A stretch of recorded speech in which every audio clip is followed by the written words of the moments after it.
Welcome back. Right now జగిత్యాలలో BRS ప్రధాన కార్యదర్శి జీవన్ రెడ్డి మాట్లాడుతున్నారు. లైవ్ లో చూద్దాం. కావాలని కోరిన రేవంత్ రెడ్డి ఈ రాష్ట్రాన్ని పట్టిన శని పీడ విరగడ కావాలని కోరినని చెప్పంటున్నాను. రాష్ట్రాన్ని తిరోగమన చర్యలు తీసుకెళ్తున్నాను కాబట్టి మార్పు కావాలని కోరినని చెప్పంటున్నాను. నా ప్రజా జీవితం ఏదైతుందో తెరిచిన పుస్తకమై నీలాగా నేను తొక్కుకుంటూ రాలే, నీలాగా నేను తొక్కుకుంటూ రాలే. నా ప్రజా జీవితం తెరిచిన పుస్తకం అని చెప్పంటున్నా. 1981లో 30 సంవత్సరాల వయస్సులో పంచాయతీ సమితి అధ్యక్షుడు ఎంపికైతే ఆ ఉమ్మడి కరీంనగర్ జిల్లాలో 14 మంది పంచాయతీ సమితి అధ్యక్షులు ఉంటే 13 కాంగ్రెస్లో చేరిండ్రు. 14 పంచాయతీ సమితి అధ్యక్షులు ఉంటే 13 కాంగ్రెస్లో చేరింది. నేను ఒక్కరిని కాంగ్రెస్లో చేరలేదు. అధికార పార్టీ లాలూచీకి లొంగనటువంటి వాడిని నేను ఒక్కరిని మాత్రం చెప్పంటున్నాను. ప్రతిపక్ష నిలబడి ఏదైతుందో నేను ముందు పోయినని చెప్పంటున్నాను. ఎన్టీ రామారావు ప్రభుత్వ హయాంలో ఏదైతుందో భాస్కర్ రావు గారిని ఎప్పుడైతే మంత్రివర్గంకి తొలగింప చేయడం జరిగిందో, భాస్కర్ రావు గారిని ఎప్పుడైతే మంత్రివర్గంకి తొలగింప చేయడం జరిగిందో, నేను ఆనాడు ఏదైతుందో నా మంత్రి పదవి నేను రాజీనామా చేసిన, నా మంత్రి పదవి నేను రాజీనామా చేసిన, నన్ను తొలగించలే. నా మంత్రి పదవి రాజీనామా చేసేది ఉందో భాస్కర్ రావు గారిని మంత్రివర్గంకి తొలగించడం ఏదైతుందో ఇది సరైన నిర్ణయం కాదు అని చెప్పని భాస్కర్ రావు గారి పక్షాన్ని నిలబడ్డని చెప్పంటాను. నేను కాదా, కాంగ్రెస్ పార్టీ నిలబడ్డది, ఇందిరాగాంధీ నిలబడ్డది, కాంగ్రెస్ పార్టీ నిలబడ్డది. కానీ భాస్కర్ రావు గారిని తొలగించడం ఏదైతుందో అప్రజాస్వామ్యం అని చెప్పని కాంగ్రెస్ పార్టీ మద్దతు నిలబడ్డదని చెప్పంటున్నా. రేవంత్ రెడ్డి తెలుసో తెలియదు అది. భాస్కర్ రావు గారికి తదుపరి కాలంలో పార్లమెంట్ సభ్యుడిగా అవకాశం కల్పించేది కాంగ్రెస్ పార్టీ. నాదేళ్ల భాస్కర్ రావు గారికి తదుపరి కాలంలో పార్లమెంట్ సభ్యుడిగా ఖమ్మంకి వెళ్ళి అవకాశం కల్పించేది కాంగ్రెస్ పార్టీ. నేను చట్టాల గురించి మాట్లాడడం లేదు, రాజ్యాంగం గురించి మాట్లాడడం లేదు. రాజ్యాంగం గురించి మాట్లాడితే 84లో ఏదైతుందో అసలు పార్టీ ప్రేమలో చట్టమే లేదు. 84లో పార్టీ ప్రేమలో చట్టమే లేదు. పార్టీ ప్రేమలో చట్టం అమలుకి వచ్చింది ఎన్నడూ 85లో వచ్చింది, రాజీవ్ గాంధీ గారు ప్రధానమంత్రి అయిన తర్వాత. అయినప్పటికీ ఏదైతుందో ఆంధ్ర ఉమ్మడి ఆంధ్రప్రదేశ్ శాసనసభ రద్దయిన తర్వాత నవంబర్ 1984 ఉమ్మడి ఆంధ్రప్రదేశ్ శాసనసభ రద్దయింది. ఇది రద్దయిన తర్వాత డిసెంబర్లో ఏదైతుందో పార్లమెంట్ ఎన్నికలు వస్తే పెద్ద చొక్కారావు గారు పార్లమెంట్ సభ్యుడిగా కాంగ్రెస్ పార్టీ అభ్యర్థి పోటీ చేస్తే ఏదైతుందో మేమందరం కాంగ్రెస్ పార్టీ మద్దతు తెలిపని చెప్పంటాం.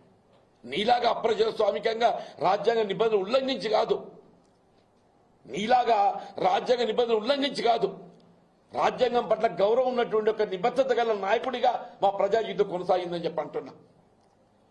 మేము ఆనాడైనా ఈనాడైనా ఎన్నడైనా రాజ్యాంగ నిబంధనలు కట్టుబడి మా ప్రయాణం కొనసాగిందని చెప్పంటున్నా. 2014లో నేను ఒకే ఒక్క శాసనసభ్యున్నాయా. మొత్తం 3 ఉమ్మడి జిల్లాలలో కరీంనగర్, నిజామాబాద్, ఆజాద్ ఉమ్మడి జిల్లాలలో ఎంపికైన ఒక సభ్యుడు విఠల్ రెడ్డి గారు బీఆర్ఎస్ లో చేరితే నేను ఒకే ఒక్కరిని మిగిలినని చెప్పంటున్నాను. 2019లో శాసన మండలి సభ్యుడికి ఎంపికైనాడు ఏదైతుందో అసలు పార్టీ పేరు చట్టమే అర్థం కాదు. నేను ఏకైక సభ్యుడి కాబట్టి అయినా కానీ ఒక నిబద్ధత గల నాయకుడిగా నేను ఎంపీ కావడం తోడ్పడ్డది కాంగ్రెస్ పార్టీ కాబట్టి అని నేను శాసన మండలిలో నేను ఉంటే పోరాటం చేసిన అని చెప్పంటాను. ఇవాళ ఏదైతుందో నేను 4 దశాబ్దాలు కాంగ్రెస్ పార్టీ బలోపేతం కోసం ప్రయత్నం చేసి పోరాటం చేస్తే ఇవాళ నేనే నా కార్యకర్త నా గురించి మాట్లాడతాడా. నేను 4 మున్సిపల్ చైర్మన్ కావడం తోడ్పడ్డా. మీరందరూ సజీవ సాక్షులు. ఇలా జగిత్యాల మున్సిపల్ 4 మున్సిపల్ చైర్మన్ అయినా 4 మున్సిపల్ చైర్మన్ కావడానికి తోడ్పడ్డా చెప్పంటున్నా. ఒక 10 మంది జడ్పీటీసీలు ఎంపీపీలు అయిందని చెప్పంటున్నా. ఒక 100 మంది మున్సిపల్ కౌన్సిలర్స్ అయిందని చెప్పంటున్నా. ఒక 100 మంది ఎంపీటీసీలు అయిందని చెప్పంటున్నా. నేను మొత్తం తెలంగాణ రాష్ట్రంలో అంటే నేను తోడ్పడ్డా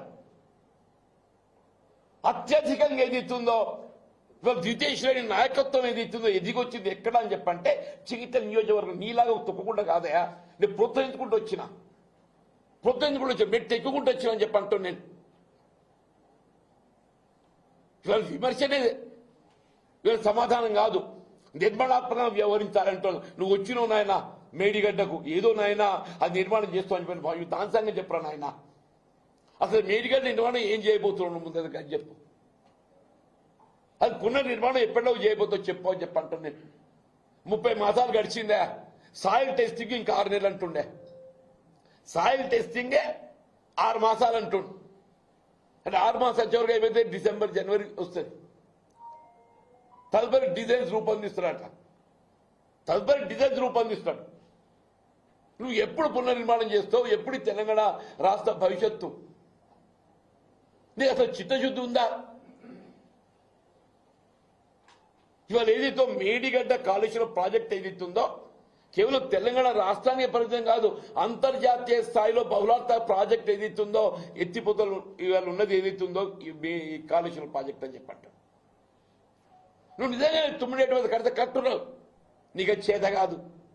ఇలా మళ్ళీ భవిష్యత్తులో ఏదైతుందో ఇలా మేడిగడ్డ పునర్నిర్మాణం చేయబడాలంటే నీ చేత ఐదో కామో తెలియదు, కానీ కేసీఆర్ గారి యొక్క నాయకత్వం లోపల యావత్ తెలంగాణ రాష్ట్రానికి జీవనాధారమైనటువంటి యొక్క మేడిగడ్డ బ్యారేజ్ పునరుద్ధరణ చేసి యావత్ తెలంగాణ రాష్ట్ర సస్యశ్యామలమయ్యే విధంగా సాగునీరు త్రాగునీరు అందింపజేయటం బీఆర్ఎస్ పార్టీ కేసీఆర్ గారితో మాత్రమే సాధ్యమవుతుందని చెప్పి పేర్కొంటామని చెప్పంటారు.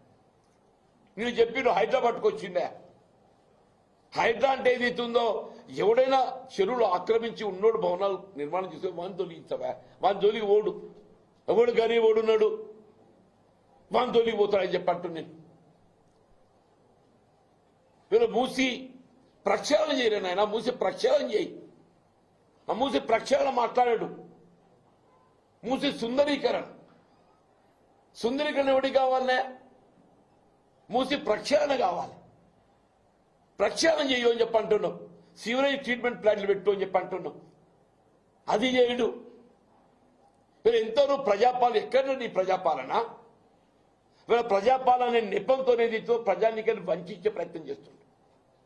ప్రజాపాలన అనే నెపంతో ప్రజానీకాన్ని వంచే ప్రయత్నం చేస్తున్నారని చెప్పంటున్నా. వీళ్ళు మహిళలకు ఏది ఇచ్చిందో ఉచిత రవాణా సౌకర్యం సంతోషం, మీ వెల్కమ్. మరి రాష్ట్ర రోడ్డు రవాణా సంస్థ కార్మికులు ఏదైతే ఉందో రేపు మన సమ్మెపాట ఎందుకు పోతున్నాయా? రాష్ట్ర రోడ్డు రవాణా సంస్థ కార్మికులు ఏదైతే ఉందో ఈ అర్ధరాత్రి నుండి ఏదైతే ఉందో సమ్మెకు పోబోతున్నారు. అక్కడ కేసీఆర్ గారు ఏదైతున్నదో రాష్ట్ర రోడ్డు రవాణా సంస్థలో ప్రభుత్వం విలీనం చేసుకొని ప్రభుత్వ ఉద్యోగస్తులతో సమానంగా వాళ్ళ వేత భత్యాలు పీఆర్సీ కల్పిస్తా అని చెప్పాను అన్నాడే. రిటైర్మెంట్ బెనిఫిట్స్ ఇస్తా అని చెప్పాను అన్నాడు. ఏమైందే? ఉచిత విద్యుత్తు